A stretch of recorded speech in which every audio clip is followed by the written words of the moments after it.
work with things that create meaningful impact.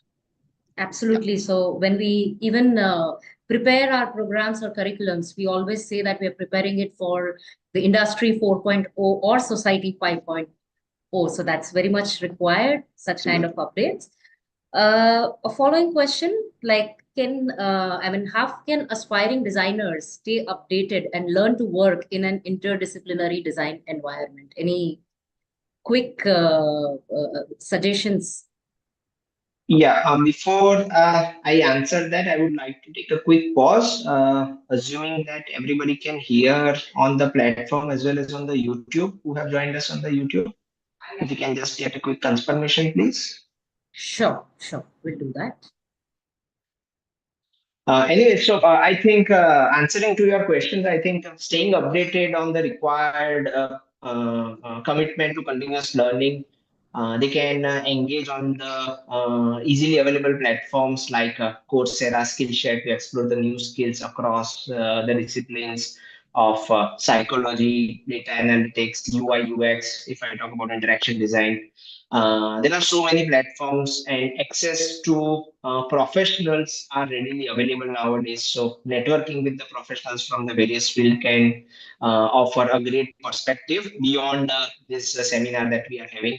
Attend within the proximity if you have access to design meetups or hackathons or interdisciplinary workshops to collaborate and learning it really by doing, then that can give you a fresh perspective how the interdisciplinary environment works.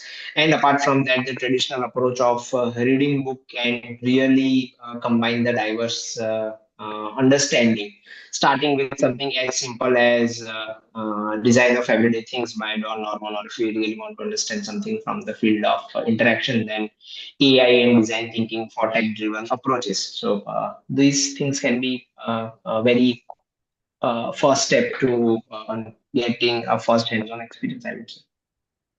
Thank you so much. Any other panelists would like to add to what Professor Niral said?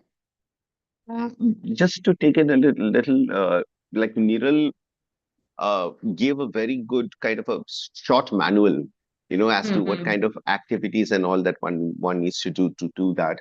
I just also want to remind the participants that it's a question of attitude. So as long as we remember that we are designing for others, design is always something that you design for others, and for your design to succeed, others liking it and using it and interacting with it is more important than you liking it. So once you understand that, then the internal hunger to seek out other fields, other opinions, like you want to make a website, but how do, say, developers think about it, so automatically these questions will start coming in your head. The moment you realize that you are not designing, design is not for yourself, but it is for others. So that's the only thing I wanted to add. Thank you so much. And with that, we will now like to move to our second segment, which is shaping the way we interact with the next wave of innovation. Design is key driver in the next wave of technological innovations. How do you see design shaping the way we interact with technology, particularly emerging fields like artificial intelligence, AR, VR, etc.? So I would like to start this with Professor Niral Desai. Yeah, I think very That's your relevant to domain. me. Yeah, Yes, very yes, yes. relevant to That was me, the and reason. both the students as well as parents and everyone who cares about their kids. They think like because we deal a lot into the digital design and everything, and in last 1.5 year, everybody has seen the sudden jump and rise into artificial intelligence and AR, VR. Then after studying for 4 years, 6 years, whether we will be relevant to that or not. But what I would like to say is the AI and AR, VR and this upcoming technology has come at such a right time where designers and practitioners can really leverage the capability of such platforms. And rather than just limiting into AI, the new term that everybody is talking nowadays is whatever AI that we have nowadays is just ANI, which is artificial narrow intelligence. Right now, what all AI can do is, depending upon the instructions that we give, it gives us the answers or it creates something for us. But the way forward, immediate next future for the AI is going to be AGI rather, which is artificial general intelligence, which is more like what a human can do. We can have our own ideas also. So interaction design plays a pivotal role in creating seamless and accessible experiences in all these technologies. For example, if I have to design voice interfaces, then how voice interfaces or AI chatbot, how can deep understanding of how a human can have a conversation with the platforms and how what kind of patterns of question answering can happen.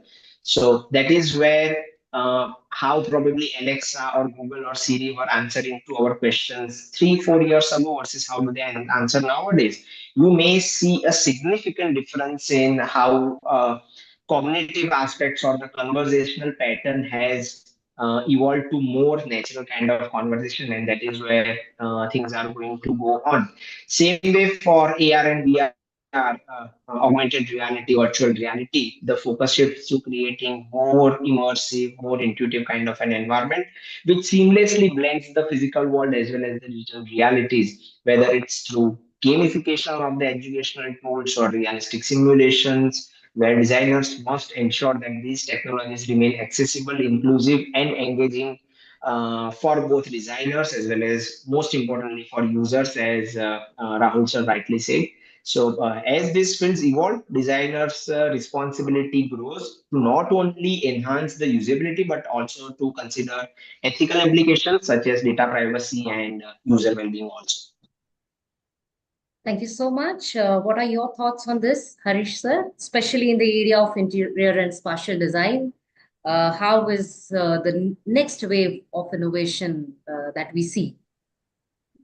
Uh, the wave of innovation in terms of emerging tech right now is very nascent, and I think it's going to exponentially grow in the next 10, 15 years. If you look at interaction design in itself, there is five levels of interaction that you actually have. You have body and nature, body and fashion or dress, and body and product, and then you have body and space, and then you have body and technology in itself. So body and technology is something that you implant in yourself, and then there's something neural networks is already uh, um, Neuralink is actually working on it. So a lot of different new startups that are actually working on all of these technologies. But what is interesting is the hardware part of it, or the interface part of it, is yet to mature, and I think that will probably in the next 5 years it'll start coming up. What we do as part of the curriculum as well in terms of exposure is how do we integrate all of these things? How is this evolution going to happen, and how can these students who are doing interaction design or interdisciplinary projects in their sixth and seventh semesters imagine how this is going to be, and then speculate and move forward in designing those technologies as well. So that's where it moves on. And in terms of spatial experiences as well, like I mentioned, there is responsive. There's also sensorial experiences that actually work in terms of spatial spaces. AR and VR are a huge part of it. It's a vertical in itself. It's an ocean in itself. We do talk about physical environments, and then we talk about virtual environments, and the one in between, the mixed reality, extended reality environments that work on. So yeah, so all of those are discussed. All of those are imagined and designed for the future. And designers are working towards making them more relevant, right? Yeah. So the tools, students are aware of the tools. They try and work with the tools. They also try and add up to those tools because most of them are in their primitive stages. People actually add up to it. They try and they go for their masters to work on these right now. And that's a trend. What are your thoughts, Professor Rahul? Anything you would like to add? I think it's just that Harish made a very important point when he's been stressing that these technologies are in their nascent stages. He actually used the word primitive, which is more right. And and it's not that this stage is going to get over in a year or two. the stage is a long drawn stage. It might we might see it over 7 to 10 years with fast shifting adaptations in each of these fields and greater integration between these technologies. Right now, we look at them as separate technologies. Maybe 5 years later, we will not be looking at them that separately also. What I have observed, is that I need to see two things before I talk about my observation. What is important for design right now is to hold on to one of its fundamentals, that it kind of is takes technology to human beings. You know, that has always been the work of design.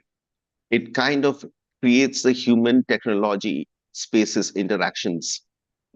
So as the emerging technology is changing, um, and new ideas and new implementations of this technology are happening, for two things have happened. We need to always remember that tech has always been a tool for design, and so we need to keep track of all these fast changing tools and the societal need for these tools. But at the same time, when the moment we say that these are tools for design, we uh, we need to focus on who is the person using the tool, right? So in what I have observed over the years is actually the core disciplinary knowledge has become more and more important, you know and it is the core disciplinary knowledge that enables you to kind of use the tech in the best way possible.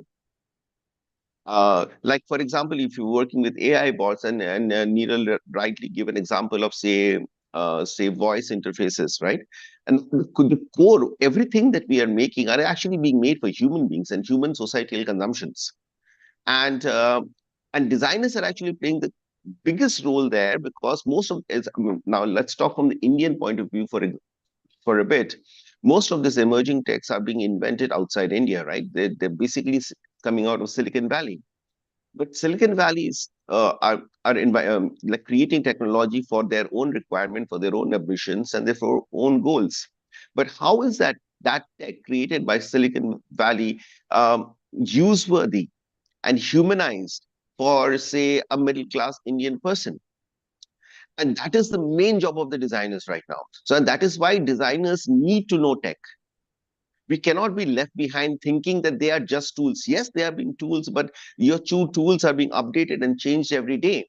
So you really need to know the ecology behind the tools right now, and be able to forecast the update. So, for Right. example, if I'm interested in working with AI, I need to know in which direction AI is moving in the next 2 years.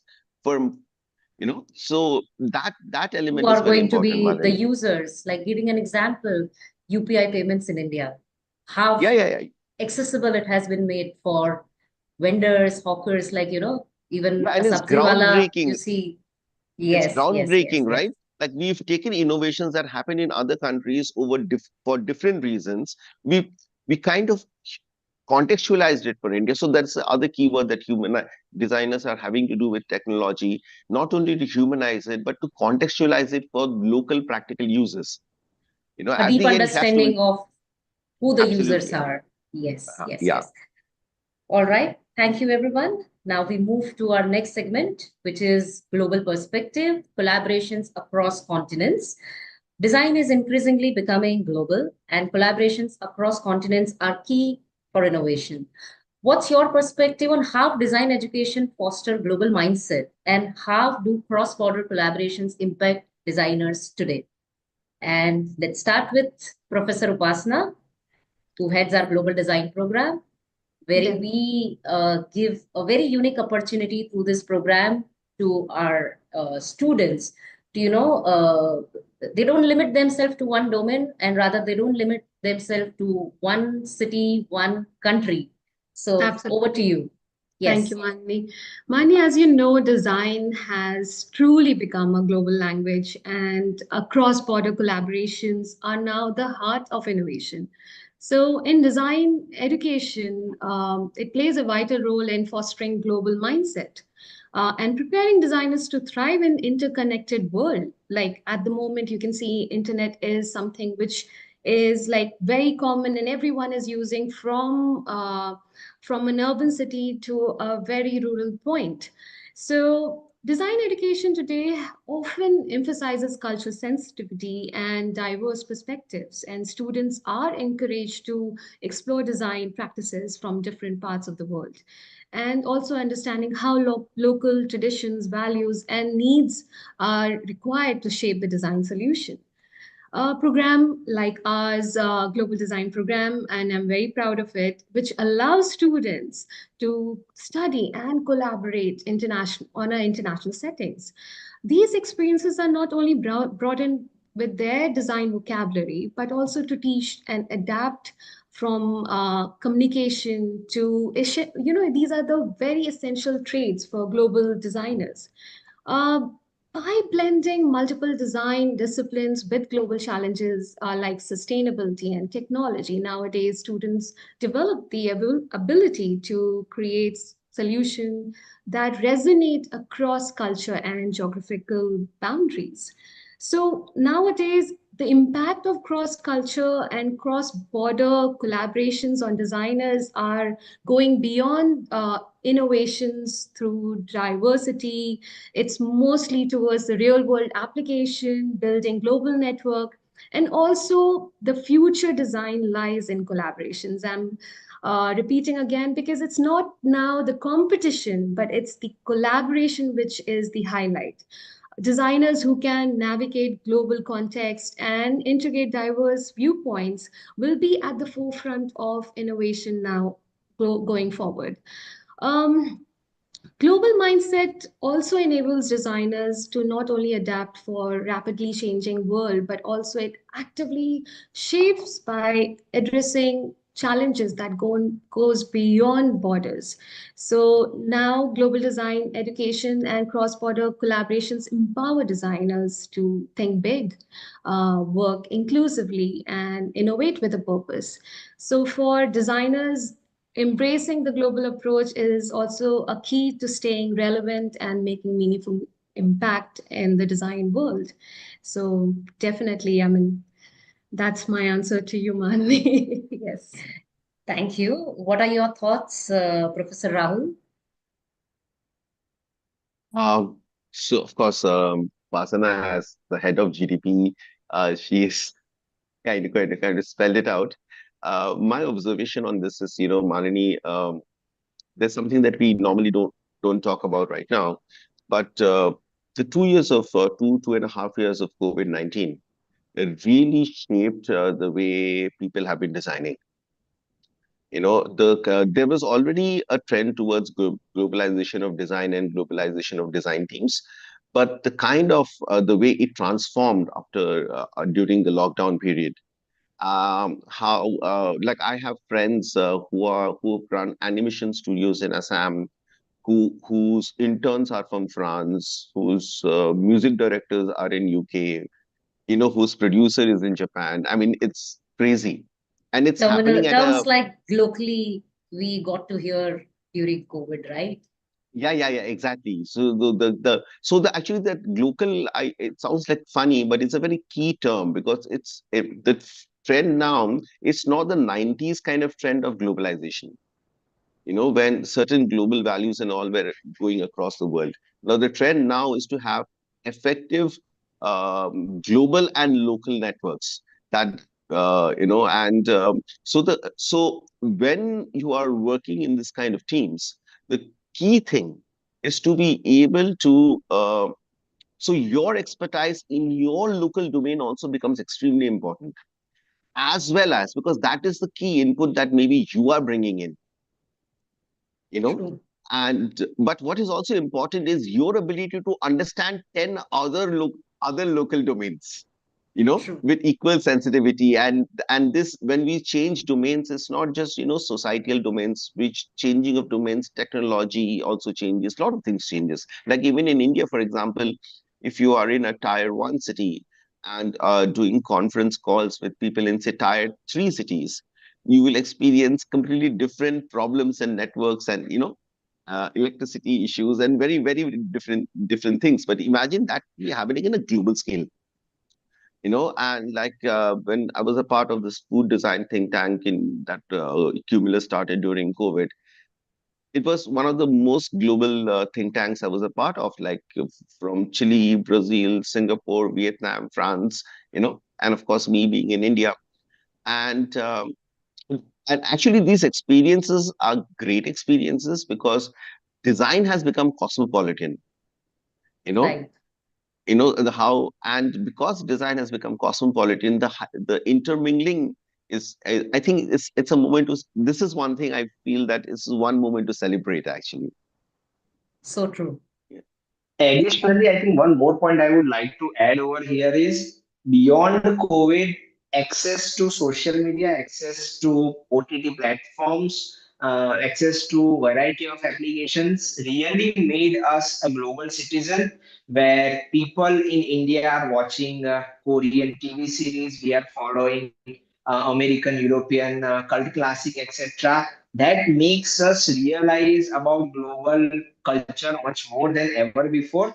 And not just for interaction design, everywhere. Whenever we are thinking about smart devices which can be used by any people around the world, understanding regional behavior, language preferences, accessibility challenges are the critical aspects when we have to think. So, for designers, for aspiring designers, global collaboration really means to have exposure to varied perspectives, technologies, design practices, which can eventually result into innovation that is both inclusive as well as the future ready. Absolutely. Absolutely. One question directly to Harish sir. How can students and aspiring designers gain exposure to global design practices? What are your thoughts? Um, how do they gain exposure? Right now, I think the media is pretty vast, wide. They do have a lot of networking that they actually do. There's a lot on the web, on the internet. That's one part of it. And I think I'm very proud to say what UID has done is very interesting as well. We're members of Cumulus Association and the WDO and IFTI and all of the other ADI, ACU, all yeah, all top of the global associations that level we actually organizations in the integrate area of art with. and design. There are around 8 conferences across the year that happens, which is available to all our students, accessible to all of them. It's part of their classroom activity. They do get to see all of those. I think the flagship thing is the Ahmedabad Design Week. I think that's where we have all of these members coming into Ahmedabad to share their knowledge as well. So we have a lot of international collaborations with the universities abroad. That's a wonderful initiative, and I think that's really catapulted our and shaped our curriculum and the way we've actually approached design pedagogy to a large extent, and it's fine tuned us as well. And Specifically with how can global. we also forget to mention that WDO is hosting their seminar, like, they're meeting Yes, here this time of at year, our yeah. campus this year. Yes, this Yes, time, yes. yeah. In February, everybody should be aware of it, and if not, you should register and be a part of it. It's a global event. Yeah, so that's and for the global design program. What's interesting is the program itself is very interesting and exciting because they do go to 3 different countries. They do see different things. 3 very interesting things that happens. One is they understand the context, the people, behavior, culture of that place itself. They try and understand what are the products that are aligned to that culture. When they look at another culture, they also try to understand their own culture, the Indian perspective of how it works in India and what kind of products works and doesn't work and stuff. The third one is the kind of technology that they actually work with. They go to Milan, they look at food design, which has been there for almost 15, 20 years right now, where they've been working on food technology and food design, how is food packed and stuff. Um, how is it presented? It's a huge part of design. We still don't have an active food design program over here in India, but that's a first-hand experience for them to understand how that works. Also, in terms of responsive fabric that happens in the UK, and in terms of universal design practices that's there in Australia, I think those are very good, exposures for the students as well. When they come back, I think it's very good if they get to implement all of those things, try to see how Indian society and culture works as well. I would like to add one more Yes, point. please. Yes. So at GDP, students like Harisa mentioned that they travel abroad. So I would like to mention students have the opportunity to study at top design schools across countries like Australia, Europe, UK, or USA. And this kind of exposure allows them to experience varied design philosophies and industry standards. And this is something which we are very proud of, because you might have heard study abroad program in different universities, which just happens to be one country or maximum two, but we do provide three different countries.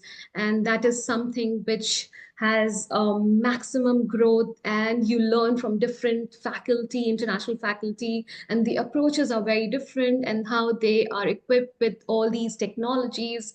This is something which is the core of GDP. Like, we are collaborating on such a higher level, which is unique in the world at the moment. No institute or colleges right now, they are providing three universities on their programs. So definitely, I'm really proud to say that out loud. So thank you, Manini. Yes. Absolutely. And unlike any other semester exchange program, this is much more planned, internationally benchmarked, right?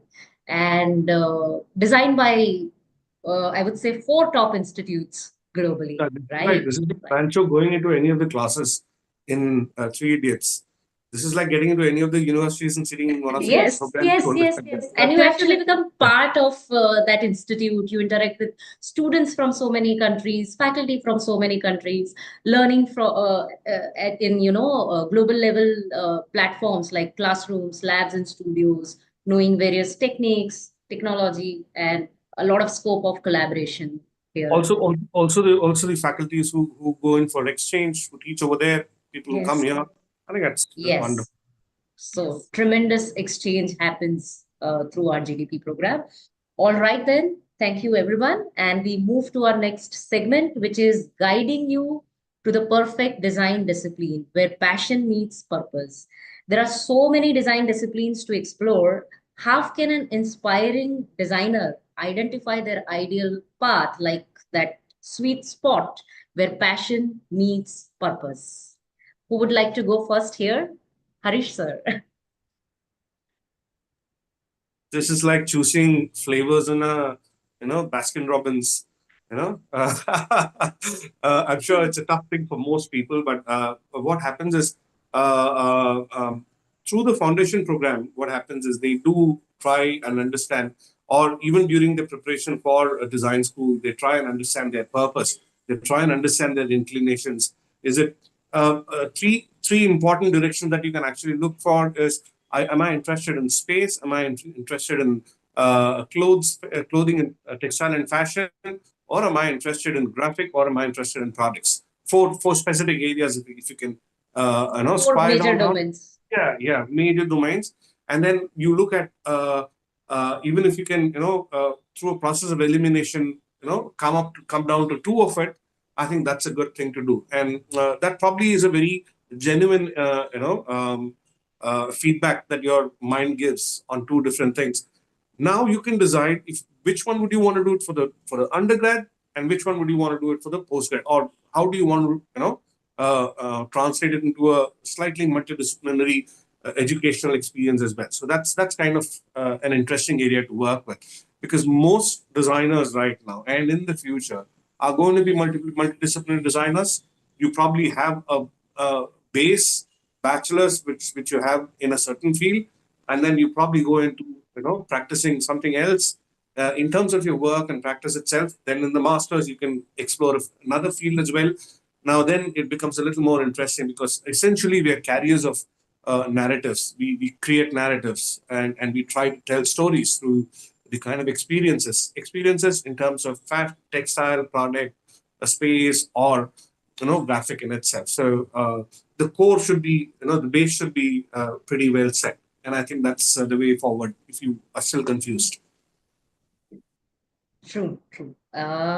Also, I mean, round the year we are open for counseling. So, in case if you have dilemma choosing between specializations program, feel free to reach out to us, and we can have detailed counseling. We can connect you to our esteemed faculty members as well. Moving to the next panelist, what are your thoughts, who wants to go? Professor Niral? Yeah, maybe I can go. I think finding a niche in the design begins with the curiosity.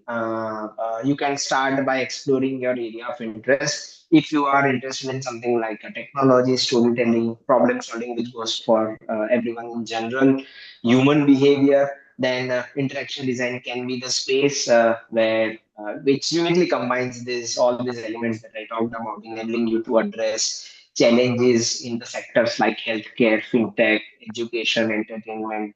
So, interaction design is a discipline where understanding people and leveraging technology can converge to create impactful solutions. So, all these multi-billion dollar companies or the unicorns that we have heard of nowadays, they thrive on interaction designers, and all the apps and websites are the starting point that you may have think of.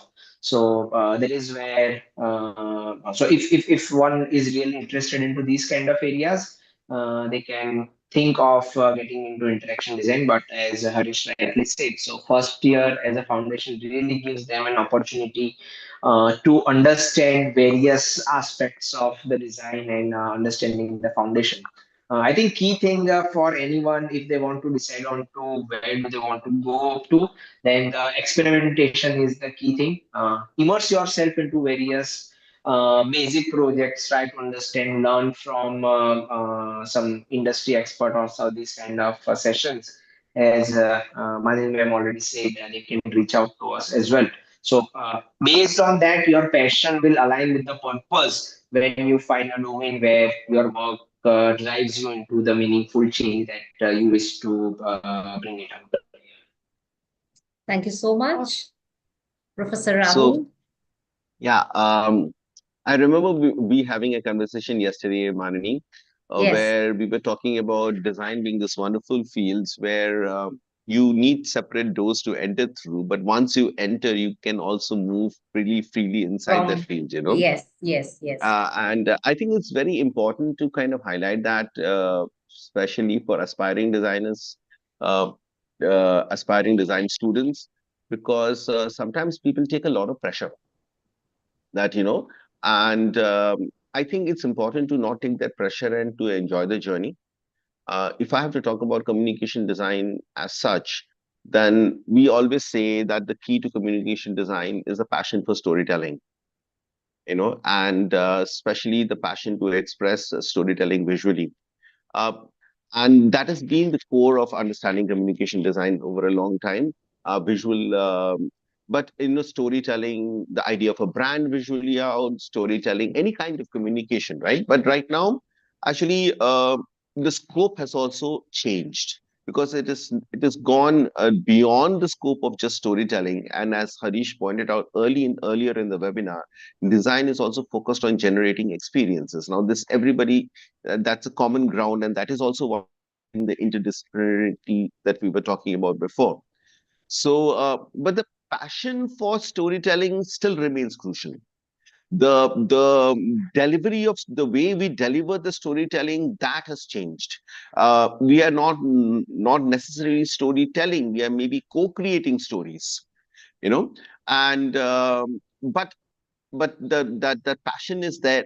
It has to be a storyteller, to kind of even go and create platforms in which people can co-create stories and co-create narratives.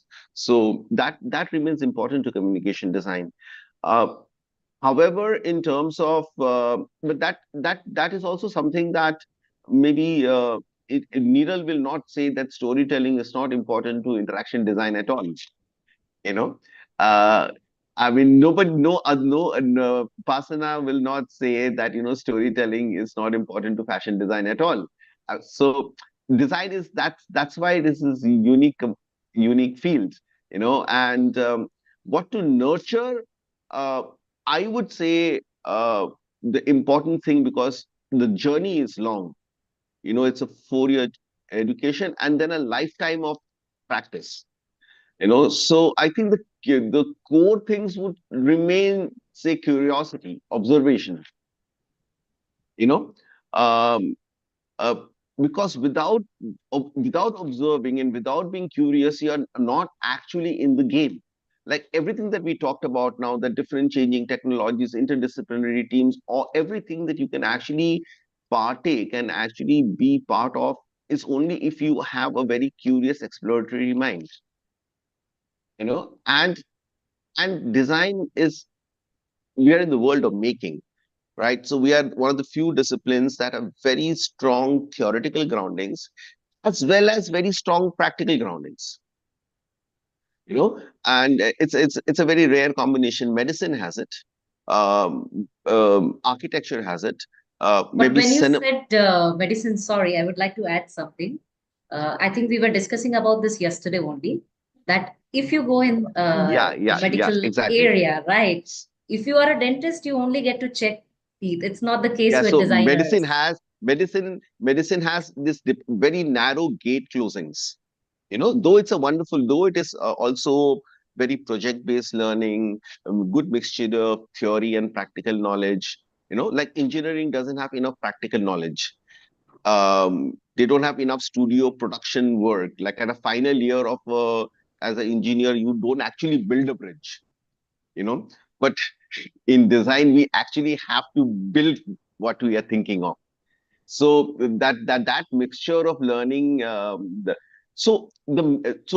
be curious and to be a maker, to be able, wanting to, having the fire inside you to express your ideas out, and that can be in fashion, that can be in interior, that can be in interaction, that can be in communication. I think it is, and as it is, we are looking at interdisciplinarity. As it is, we are looking at people who have, say, done a bachelor, BDes in communication and doing a master's in interaction, and doing and becoming a complete interaction designer. So don't take that pressure. Don't take that pressure of preparing yourself only for one department. Don't narrow yourself down so much. Be ready to explore a much broader world. That would be what That I would is say. absolutely. And Classic example are the heads of communication design, both Rahul and Sambit. One is a space and a lifestyle accessory designer who's heading communication. They've made a name for themselves in the field that they're actually yes, in. Yeah. right, right, right. We are having a lot of questions. So quickly, I'm going to share my screen and I'm going to talk about just a minute. I'll just take you all through the two-tier evaluation process of UID quickly, and then we will take all the questions. I will answer all your questions. So yes, UID, India's premier and most sought after design institute. As you can all see on my screen, we are from those few institutes who are member of all top organizations globally like Cumulus, IFTI, WDO, ADI, ACU. And we have two campuses. Ahmedabad campus is a constituent college under Karnavati University, wherein our second campus, which is Just a second, ma'am. Your presentation is not on. not Yeah. visible. Okay, I'll No. reshare Yeah. again. Just give me a minute.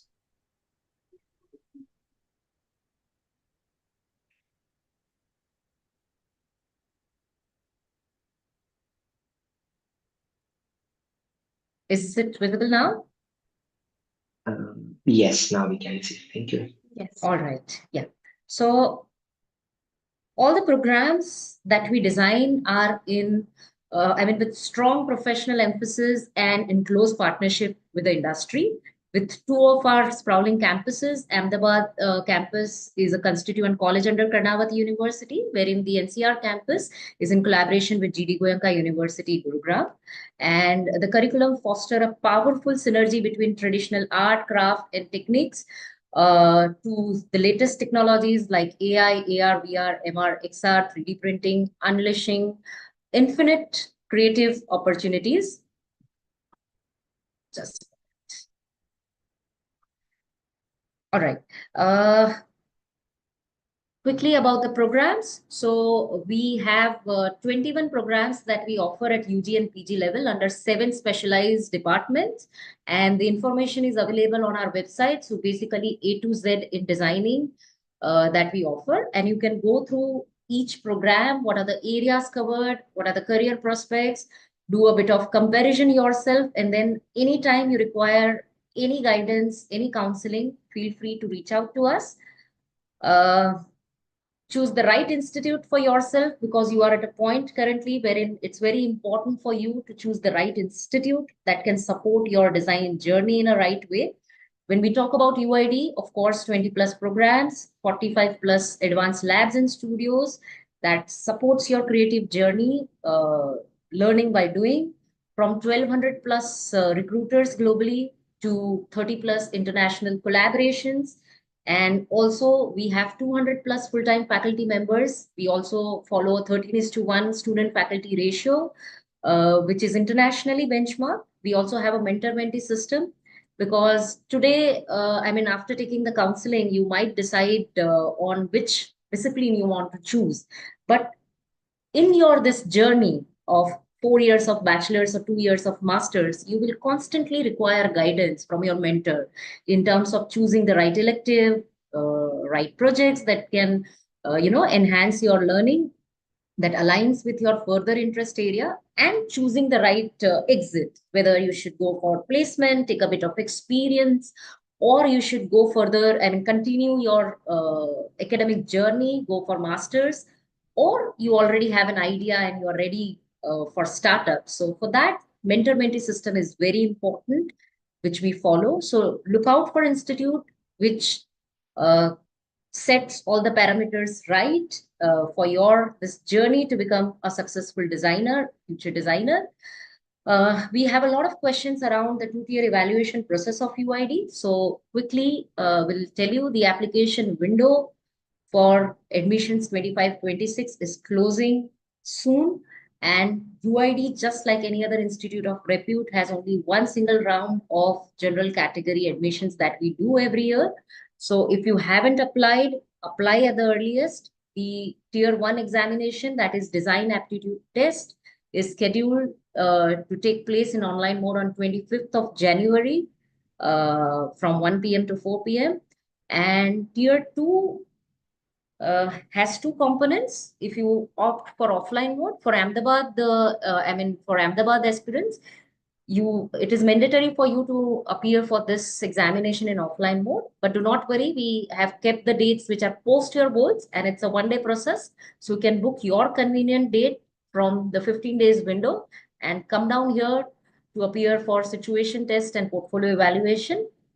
For NCR candidates, you have two options. Either you can appear for tier 2 in online mode, which is portfolio evaluation and personal interview, PEPI, which will happen between 27 January to 2nd February. Rest, in case if you want to appear for this in offline mode, you can choose to come down to our NCR campus between 2nd April to 8th April.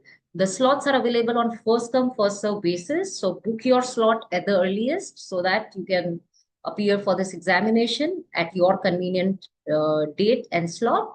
And we have released detailed guidelines about both the tiers. It is also there on our website. So please go through that. And in case if you have any further query, please feel free to reach out. And for those students appearing for NCR examination, tier 2 examination in online mode, the final results we will promptly announce in February itself. Those students appearing for this examination in offline mode for Ahmedabad or NCR, the results will be announced once the tier 2 is completed in April, promptly after the last day, the last slot, that is 10th of April. And about the selection of program, we do understand that you might have dilemma choosing between programs. So do not worry, up until July, when we welcome the new energies on our campus through our induction program, you are free to change the program just by dropping us an email. So in case if you need counseling, as I said, feel free to ask for as many as counseling, so that when you start your journey in July, you are ready or sure about the path that you want to choose. Also, because we're conducting that on 25th January in online mode, and 60% of weightage for UG student is on drawing part, and 75% for PG students will be drawing part. So to ensure that you get familiar with this online platform of examination, we are also conducting mock test, and any one mock is mandatory for appearing for DAT in online mode. The first one is already done, which was on 3rd of January. The second one is scheduled tomorrow, that is 12th January Tomorrow is Sunday, and we have intentionally kept it in the evening time. So in case if you have any classes, examination, do not worry. The examination is taking place between 5 p.m. to 8 p.m. So at least it's just for you to get familiarized to this online platform. So do appear for tomorrow's mock. Yes, and now we are ready to take questions. There's a question. Do we have to clear tier 1, then we can register for tier 2? No. So it's not that shortlisted candidates will appear for tier 2. We have a weighted system very well explained on our website. So all the students who appear for that will get to appear for tier 2. And then the final results will be announced based on your performance in all the 3 components, 2 tier of the evaluation process. Can 11th grader give mock test as a practice? Yes, you can. Please reach out to our admission team. We will give you dummy IDs for you to practice our DET exam, our mock test for DET exam. What subjects or topics must be covered for the multiple choices? So 40% of weightage is on MCQ type question. Any of the faculty member would like to answer? What are the type of questions? Although the sample papers are available on the website, so do check sample papers for you to know the pattern that we follow, the kind of questions that we ask. But anyone want to add here, what are the type of questions we have? Hariesh sir? Harish has a good experience about that. So there would be basic math, physics, general knowledge questions that would be there. A little bit of understanding of design, personalities, also, and a little understanding of products, brands, logos. Not too complex. You should be able to manage. The mostly general knowledge. Yeah, I think other than that, something to prepare, they are a little bit of logical and analytical problem solving also, a little bit of data visualization so that you can understand how to read the data from the charts and graphs and tables, etc. Data interpretation, yes. There are a lot of questions. Global Universities program is part of regular course or it's separate curriculum.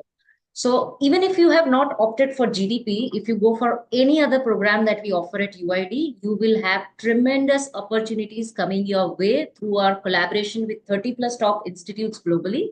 So you can pick up any opportunity like a semester exchange, summer school, international level exhibitions, competitions, fashion shows. So there are a lot of opportunities that you can pick up. What subjects or topics this we have covered? I think most of the questions we have covered.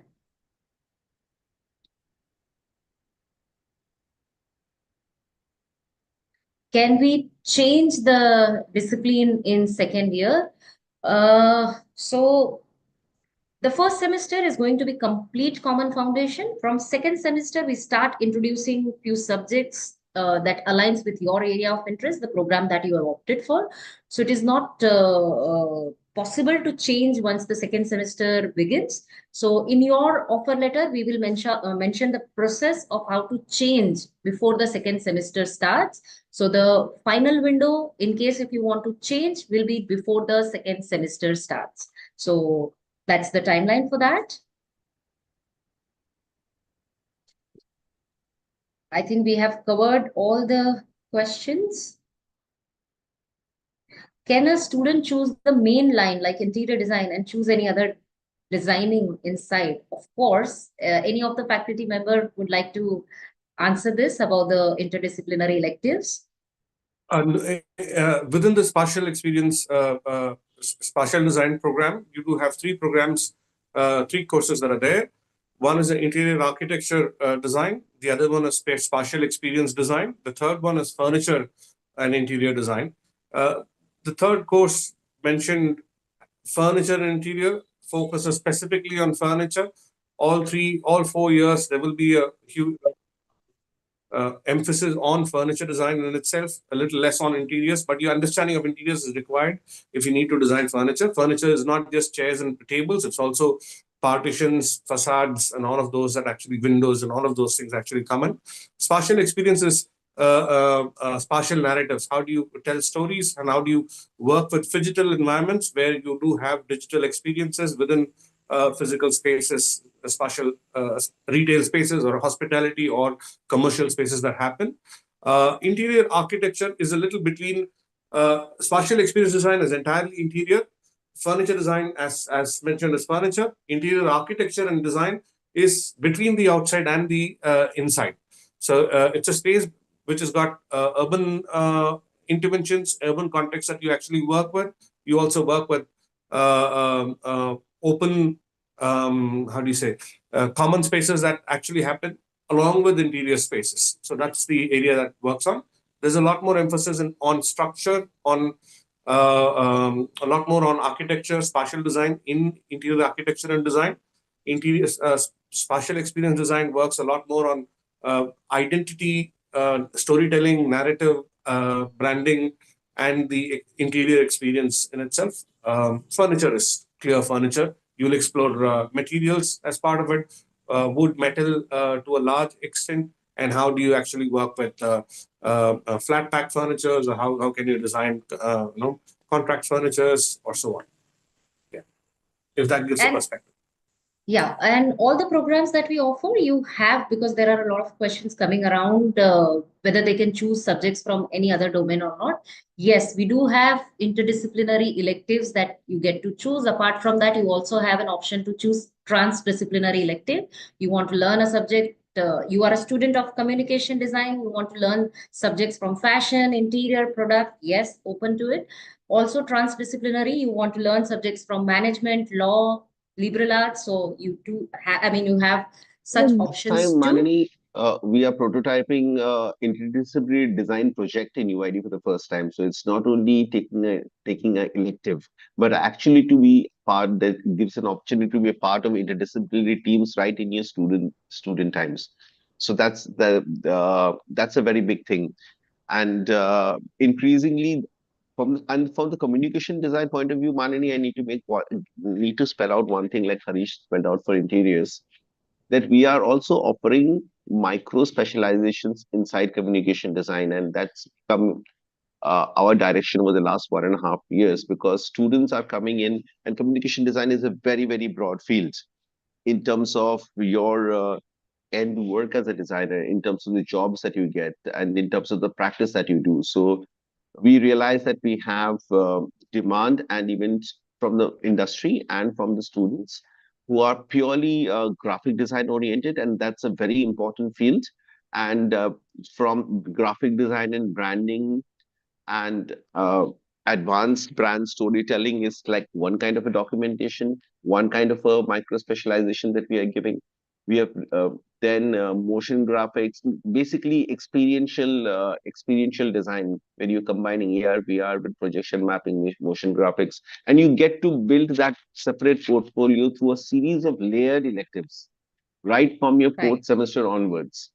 So right, typography doesn't end with typography. There is a kinetic typography elective in your higher semester. There is an advanced typography elective in your higher semester. So you can continue building that, go through the trajectory part. Even we have, say, advanced UX for our students. So UX is another place where communication designers, I mean, that's one place where there's a great space where interaction and communication designers work together. And there is a lot of our students have, so between this between UX, experiential design and graphic design, there are this, you get to choose and build minor level portfolios and customize your own journey inside the department. So that is also kind of something that we need to highlight. right, Um, right, right. Mani, I Yes, would like to add something here because global design sure. program actually follow interdisciplinary learning, and from second year onwards, they have streams they can opt for, and in those streams, you have committed amount a number of hours where you understand your foundation very well, and then you jump into a collaborative classroom where you are exchanging your ideas with interior students, product students, VC students, or fashion students. And when you go abroad, you get, in fact, more understanding how to be in interdisciplinary scenarios where you are collaborating with students, those who are studying abroad, and in a forum where you are discussing about different disciplines together and merging and creating new ideas. So I wanted to add this for a global design program. Thank you, Manini. All right. Thank you. Thanks, everyone, all our panelists, for sharing your valuable insights. We, I mean, as we come to close today's webinar, let's quickly recap the key takeaways. First, we have learned about immense value of interdisciplinary design, how combining diverse fields and perspectives can drive the future of design forward. We also explored the power of global collaboration, emphasizing how working across continents can enhance creativity and innovation in the design world. Lastly, we touched upon the crucial journey of finding the perfect design discipline where passion aligns with purpose, enabling you to make a meaningful impact in your chosen field. We hope you feel inspired and equipped to embark on your design journey with a deeper understanding of the endless possibilities ahead. Thank you once again, all our panelists. Manini, before we Yes.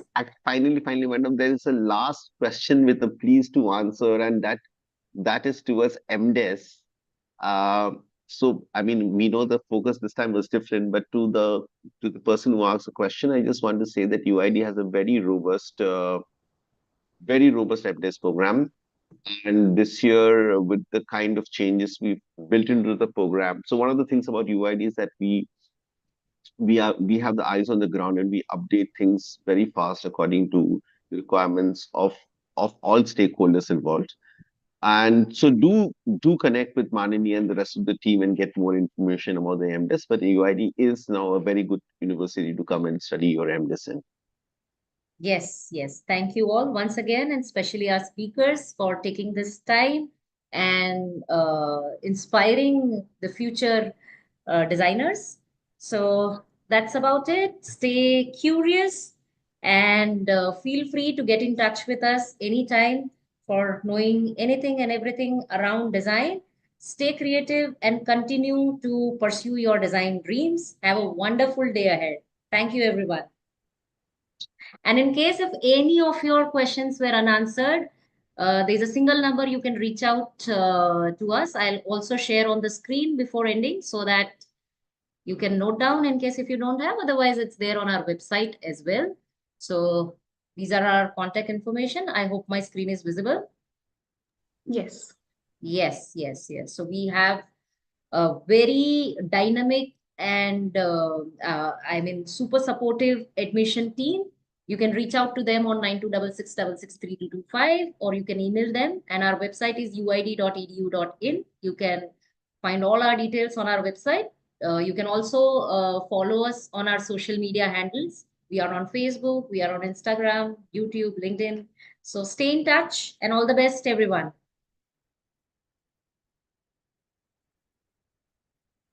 Okay, bye-bye.